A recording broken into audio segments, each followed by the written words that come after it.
I tell you, I was making a reel one time Yeah.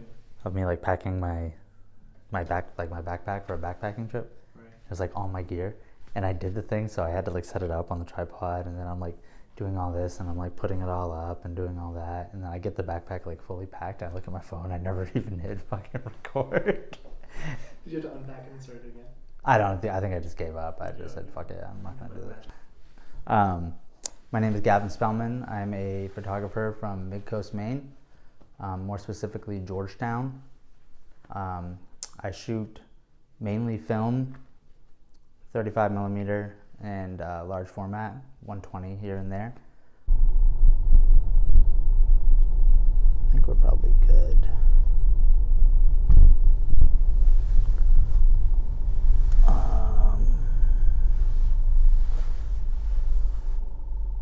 Yeah. Well, we can check it out. I shoot film. I also shoot digital, but I shoot film more so than digital because that's how I originally got into photography. Well, I was back in high school. I think I was a junior, and I needed to sign up. I needed like 2 extra credits to graduate, or no, for that year. And it was 2 electives, and I had between like art class and photography. And before that, I really never had any interest in photos other than looking through like family photo albums. So I signed up for photography, not really thinking anything of it. And every photo class, they would give us a little Pentax K1000, and we were able to walk around downtown and take photos, and we come back and we develop and print in the darkroom.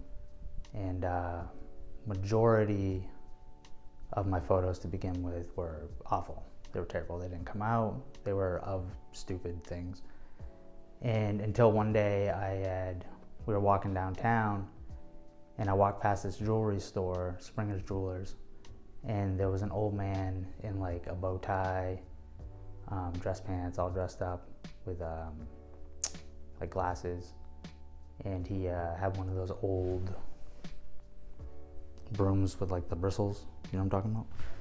And so I just took a photo of him, and I don't even think I put my settings on correctly. I didn't really know what I was doing, and I developed it, and that was the first photo that I saw come out of the darkroom that I was happy with, and that initial photo right there is what made me fall in love with photography. So you weren't taking photos for a while? Yeah, it was like 10 years that I didn't have a camera at all. And that, back when I was in high school and into photography, one of my coworkers had given me an old Canon Rebel, I can't remember what it is. It was a film camera. It was a 35 millimeter, just a plastic thing. It was like 30 bucks. And I never used it, and I tucked it away in my closet, and it was like probably 4 years ago now, we were cleaning out the closet in the apartment, and I found it. And that's when I decided I was gonna buy some film, throw a roll into it, and that's when I got back into it. So that camera sat in my closet for like 10 years. That's negative. Oh yeah, I got some Ektachrome. I haven't seen these in forever, dude. This is a good one. I just try to document life pretty much. Whether it's, stuff at home, trips that we take, portraits of people. Yeah, I just enjoy photographing life. I think I'm just starting out in my photography career. I kind of feel weird calling it that. I don't really look at it as a career at this time, and I don't really take myself too seriously. The Jetty boy. Like I said, I mean, I try and take photos of everything. I take a lot of shit photos. I take a lot of good ones. But I try not to be too serious about it, because I think if you are too serious about it, at least I've found that I kind of stress myself out, and I think that reflects on the work. My process on taking, on what I photograph changes from on the situation that I'm in. Like if I'm around the house taking photos of the dogs, or my mom's kitchen or family members, is just it's mainly for me, for something to remember. If I'm out and about, it's the way that light hits something in a certain way that'll catch my eye, or a scene on the road, if something is put together a certain way that is interesting.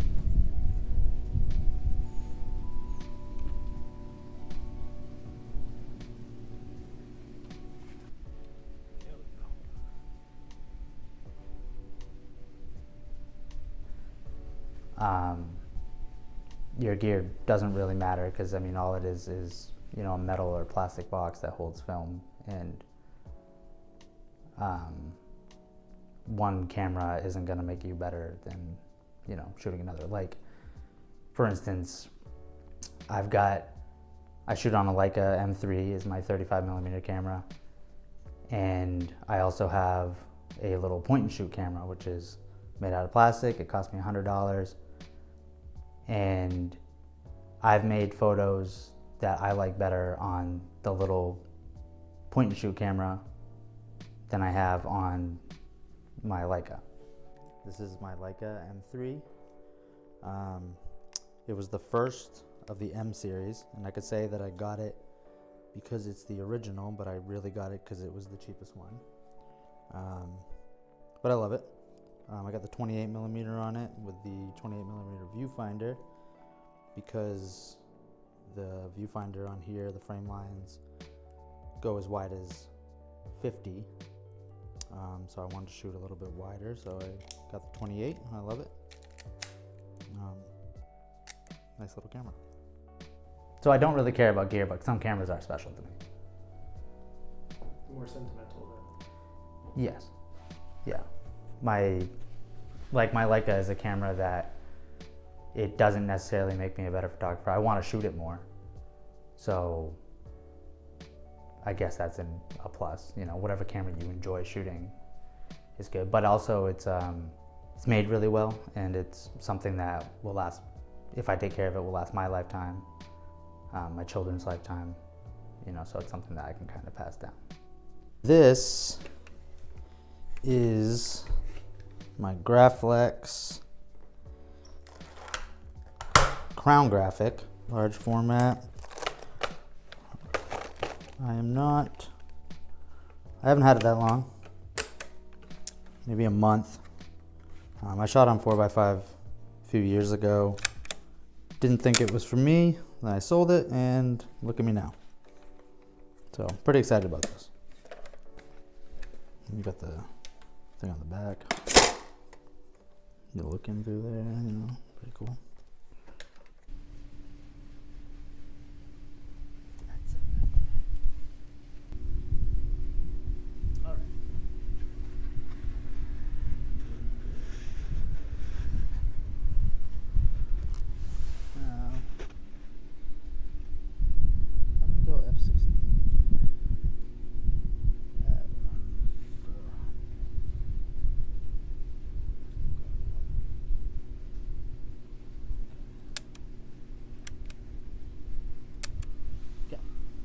Closed up.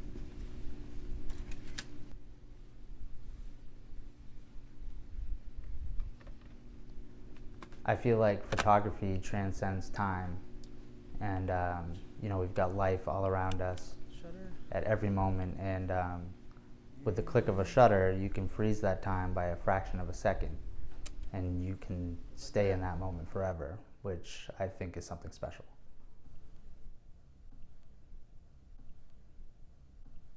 I draw inspiration from photo books most of the time. I've got a couple books by Joe Meyerowitz. Alex Webb is a fantastic photographer, and they're mostly street photographers, which I'm not necessarily inspired by their street photography, as in like, I'm not looking at their photos and trying to make photos like them, but just looking at the work makes me want to create work. Even photos and photographers on Instagram, just scrolling through and seeing people's work, it kind of makes me want to go out and create something. Does social media matter? Yeah. I used to care. It used to be a big weight on my mind every day, constantly. Back in the day when I used to post a photo and it didn't get a certain amount of likes, I would delete it and I would post something that I know would get more engagement. Even if it was a photo I didn't really enjoy or didn't really mean anything to me. Oh, it was a pretty sunset, and a pretty sunset's gonna get more likes than a portrait of my mom. But I've kind of I've changed directions on how I approach what I photograph and what I post to social media. If I enjoy a photo, I just post it, and if it gets 30 likes, then it gets 30 likes. I think social media, in a way, I think it's very good because it's an easy way to share your work and to reach a lot of people, but I think at the same time, it kind of forces you, it turns you away from who you are as a photographer, I guess. Like now, with social media, it kind of makes you photograph what other people are going to like, as opposed to finding what you like. Yeah, I don't know. I do shoot digital too, by the way, but not nearly as much. It stresses me out. There's too many options. You can take a raw file and you can make it look this way, this way, and this way, and this way. And I don't like having too many options. It's overwhelming. And also going through, going on a walk down the road and coming back with, 350 photos of the same shit. It's overwhelming.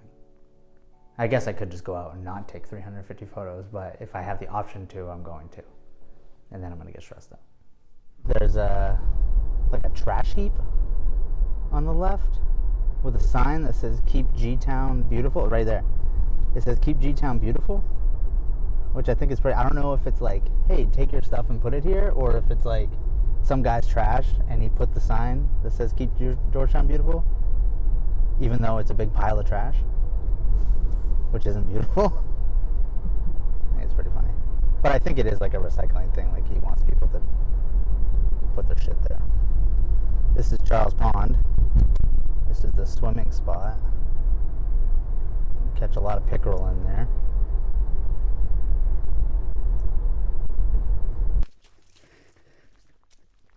When I moved down here in, 7th grade, I think this place is the reason I am who I am today.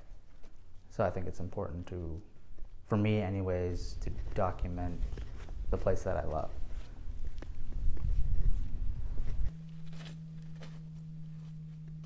I would love to get back into the darkroom and start printing on my own again. I feel like that'd be very fulfilling.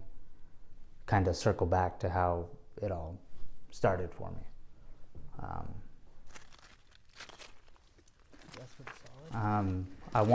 There's a project that I wanted to start with exclusively on the 4x5 camera, and I wanted to do kind of a portrait of Georgetown, just documenting the place, the people, and I think I want to do that because, like I said, I've lived here for over 15 years, and when I was a kid, I was never really involved with the people around here and the community itself, and I think this would be kind of an opportunity to become involved with the community and its people, and to document the people in the town that make the community what it is.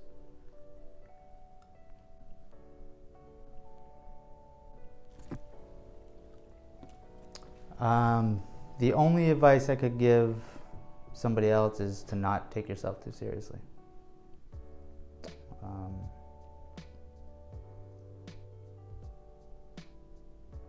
Yeah, I don't know. I think anything else,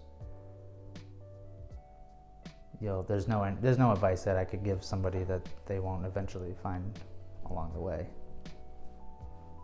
Cut that part out. I don't like that. The end. I guess so. So I think that's probably good, right?